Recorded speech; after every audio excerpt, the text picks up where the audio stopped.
주님께서 지금 교회의 어려움에 처할 수밖에 없는 당시 1세기의 상황을 놓고 보면 교회가 도와야 할 그런 어려움에 있는 자들을 외면하지 말고 도우라는 내용인데, 사실 어떤 면에서 보면 지금 우리가 읽은 9절로 16절의 말씀은 이 에베소 교회뿐만 아니라 앞으로 세워질 교회들에 대한 기준을 세우는 말씀인 것 같습니다. 왜냐하면 에베소 교회가 이런 기준으로 놓고 봤을 때 과연 몇 명이나 명단에 오를 수 있을까라고 하는 의문이 듭니다.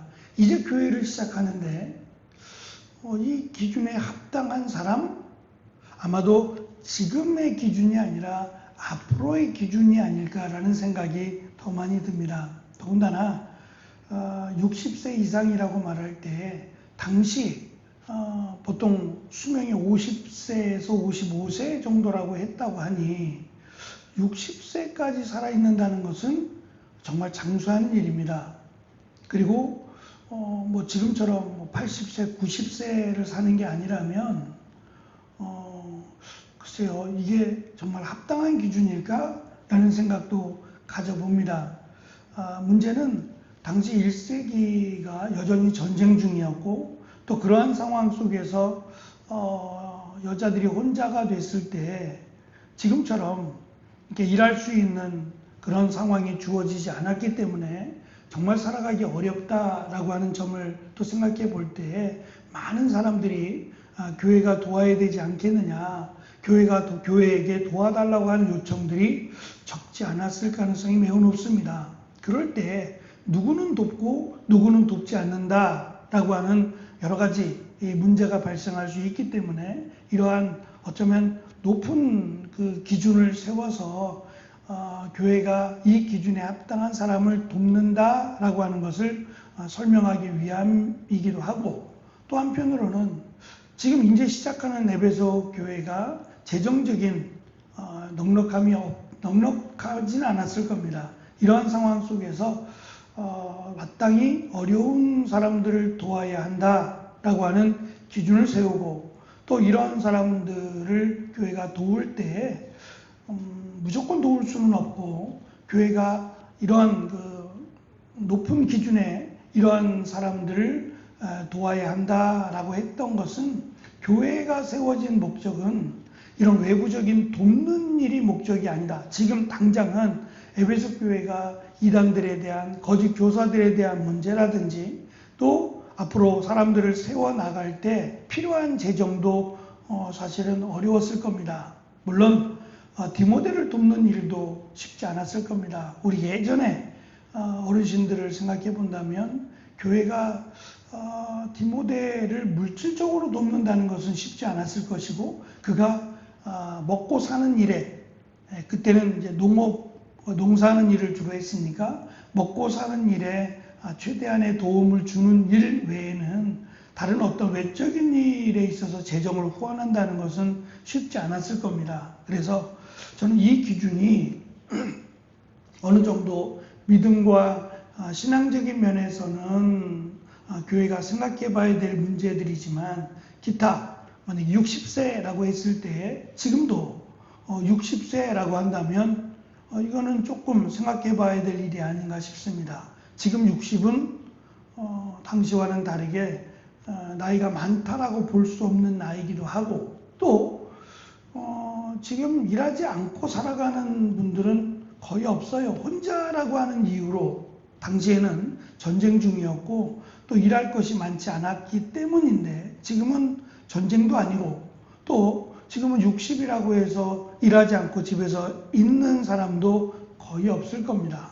그러니까 이러한 것들을 우리가 함께 생각해 보며 말씀을 살펴야지, 이 말씀을 기준으로 한다면 아마도 어려울 겁니다. 그래서 우리가 좀 주의 깊게 보아야 될 것은 지금 이 과부에 대한 부분들을 쭉 이야기하면서 교회가 정말 도와야 할 사람, 이 사람들에 대한 기준을 잘 세워야 한다라고 하는 점을 기록하고 있다는 점이고, 특별히 60세 이상이라고 하면서 몇 가지 기준을 세워두었습니다. 첫째는 60세 이상이고, 둘째는 평생 한 남편에게 신실했던 여인이고, 세 번째, 그가 나그네를 대접하며 성도들의 발을 씻기는 등 선한 행실로 검증된 자라고 하는 이 정도의 기준은 우리가 좀 생각해 봐야 될 것 같습니다. 그래서 평생을 헌신하며 살아온, 특별히 영적 어머니와 같은 사람은 교회가 마땅히 예우와 존경을 표해야 된다라고 하는 내용인데, 지금 에베소 교회에서 이제 교회가 세워졌는데 평생을 헌신하며 살아왔다. 누가 있겠어요? 평생이라는 부분이 고작 에베소 교회가 세워지고 지금 몇 년 안 됐는데, 그렇게 본다면 아마 이 기준보다는 앞으로의 교회가 해야 될 일에 대한 기준일 가능성이 매우 높고, 있다면 교회가 이런 사람들을 이 기준에 맞춰서 도와야 되지 않겠느냐라고 얘기해 볼 수 있는 그런 기준이라고 생각합니다. 조금 특별한 것은 젊은 과부들도 명단에, 우리도 도와달라라고 하는 명단에 올렸다는 겁니다. 그럴 때 교회가 이들에게 있어서 결혼하고 아이를 낳고 새롭게 시작하라라고 하는 권면을 해주라고 말합니다. 왜냐하면 참 어려운 일이긴 한데, 교회 내에서 믿는 사람들과 결혼을 하는 일을 추천할 수 있지만, 지금 에베소 교회를 본다면 그것도 쉽지 않았던 것 같습니다. 그래서 믿지 않는 사람들과의 결혼함으로, 또는 지금 오늘 말씀 가운데 우리가 앞에서 잠깐 살펴보았습니다만, 이 젊은 과부들이 사탄에 의해서라고 하는 표현들을 사용함으로 현혹되어서 아마도 거짓 교사들일 가능성이 많은데, 이들과 결혼하거나 이들과 가정을 이루는 일도 있었다는 겁니다. 분별력이 없었다는 얘기죠. 그래서 이들을 돕다가 오히려 교회가 어려움에 처할 수 있으니까 많이 돕는 것도 아닙니다. 하지만 기준을 세울 때 교회가 나서서 적극적으로 돕는다고 할 때에는 정말 도움이 필요한, 그리고 아무도 이 사람을 도울 수 없는 그런 경우, 나이가 많거나 또는 신실하게 믿음을 지켰거나 또는 친척도 없는 정말 믿음의 영적 어머니인 경우에는 교회가 도울 수 있도록 적극적으로 나서 줄 것을 지금 권면하고 있습니다.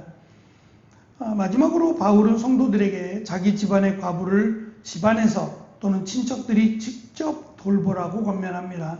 가정의 책임을 교회에 떠넘기지 않도록, 교회가 이들을 돕는 바람에 다른 정말 도와야 될 사람들을 돕지 못하는 이런 경우가 없도록, 그래서 조금 기준이 높습니다. 그것은 정말 어려움에 있는 자들을 도와야 된다라고 하는 것 때문이고, 특별히 지금 이 돕다라고 하는 기준은 교회 밖을 이야기하는 게 아니라 교회 내, 교회 안의 공동체들에 대한 내용입니다.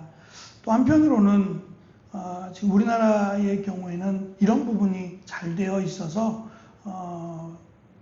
잘 살펴보고 또 잘 돕는 이런 부분들이 있어서 또 감사하기도 합니다. 교회가 이런 부분에 있어서 정말 도와야 할 부분들, 살펴야 될 부분들을 놓치지 않아야 된다라고 하는 것이 오늘 말씀의 아마 핵심이 되리라고 생각합니다. 그래서 교회가 건강한 공동체로서 분별력이 있는 돌봄 또는 지혜로운 돌봄을 해야 된다라고 하는 부분을 이렇게 풀어서 설명을 해주고 있습니다. 한편으로 생각해 보면 그들의 어려운 점들을 도울 때 불쾌하지 않고 저들을 정말 기쁨으로 또 은혜로 잘 도울 수 있도록, 이것이 아마 지혜로운 돌봄이 아닌가, 또는 분별력이 있는 돌봄이라고 말할 수 있을 겁니다. 조금 더 신중하게 잘 결정해서 정말 그들에게 도움을 주는 것이 저들에게 불편을 주거나 또는 무시하는 이런 일들이 없도록, 과거 제 기억으로도 요즘도 그런지 모르겠습니다만 교회에 사찰이라고 하는 직분이 있었어요. 지금은 이제 이런 직분이 많이 없는데 이분들은 이제 교회 옆에 딸린 사택이라고 하는 것이 있었어요. 잘 꾸며진 건 아닌데 교회 옆에서 사시면서 교회 전체를 돌보는 일을 하셨어요. 근데 그분들에 대한 좋은 기억은 사실 많지 않습니다. 무시하거나 우리가 월급 준다라고 하는 그런 모습들이 좀 있었어요. 그래서 정말 그분들이 평생을 교회를 위해 힘쓰고 또 누군가는 해야 될 일인데 기준을 세울 때 정말 성도들에게 본이 되고 또 성실한 사람으로 해서 세웠다면 정말 그분들을 오히려 존중하고 그분들이 교회를 잘 섬길 수 있도록 돕는 것이 맞는데 우리가 낸 헌금으로 우리가 드린 헌금으로 마치 월급을 주는 것처럼 어쩌면 이 세대에 지금 우리가 살아가는 시대에 아파트를 이렇게 경비하시는 분들 감사한 마음으로 해야 되는데 그게 아니라 마치 부리듯이 우리가 냈으니까 우리가 마음대로 해도 된다라고 하는 이런 잘못된 다 그런 건 아닙니다만 그것으로 사람들의 마음을 불편하게 합니다. 그것처럼 교회에서 지금 이제 많이 사라져 버렸지만 교회에서 월급을 준다, 교회에서 그 사람에게 어떤 것을 제공한다고 했을 때 그것이 그 사람을 정말 불편하게 하지 않고 감사함으로 정말 그 사람을 잘 세워주기는 쉽지 않을 겁니다. 그래서 이 부분에 있어서 기준들을 높게 잡고 또 교회가 이 부분들에 힘써야 된다라고 하는 것을 공식적으로 선포를 해서 이것이 마땅한 일이다라고 하는 것을 지금 권면하고 있습니다. 그래서 시대가 변하면서 조금 더 기준이 아마 달라지긴 했을 겁니다. 어쨌든 교회는 지혜롭게 그리고 분별력이 있게 누구나 인정할 수 있는 그런 기준으로 어려움에 처한 믿음의 공동체들을 세워야 한다라고 하는 것은 분명합니다. 그래서 이러한 일들 속에서 우리가 지혜를 모으고 정말 그들이 이러한 돕는 일로 인해서 어려움에 처하거나 오히려 불쾌하지 않도록 교회도 또 그분들에게도 잘 마음으로도 잘할 수 있도록 지금 지혜를 가져야 된다라고 하는 권면으로 보여집니다. 특별히 교회가 해야 될 일은 돕는 일도 있지만 가장 중요한 일은 말씀 가운데 세워지는 일이다라는 것을 놓치지 않도록 이 부분도 중요하지만 이것보다 훨씬 더 중요한 것은 교회의 믿음의 사람들을 세우는 것이다 라고 하는 것을 지금 누구를 돕느냐라고 했을 때 이런 사람들을 돕는다 라고 하는 것이 이렇게 믿음에 합당한 삶을 살 것을 권면하는 또 다른 권면이라고도 보여집니다. 어쨌든 교회는 믿음으로 세워지고 믿음의 삶으로 건강해지는 그래서 나중에 이들이 어려움에 당했을 때 누구라도 함께 돕자라고 말할 수 있는 귀한 믿음의 영적 아버지요 어머니로 세워질 수 있도록 힘쓰라고 하는 권면이기도 합니다. 이렇게 교회가 이제 시작하지만 앞으로를 내다보고 교회가 힘써 믿음의 공동체를 말씀 가운데 또 재정적으로도 도울 수 있는 그런 밑거름을 마련했다라고도 봅니다. 이렇게 교회가 건강한 공동체로 세워지는 귀한 은혜가 또 우리 교회 가운데도 충만한 그런 은혜가 있기를 축원합니다. 기도하겠습니다.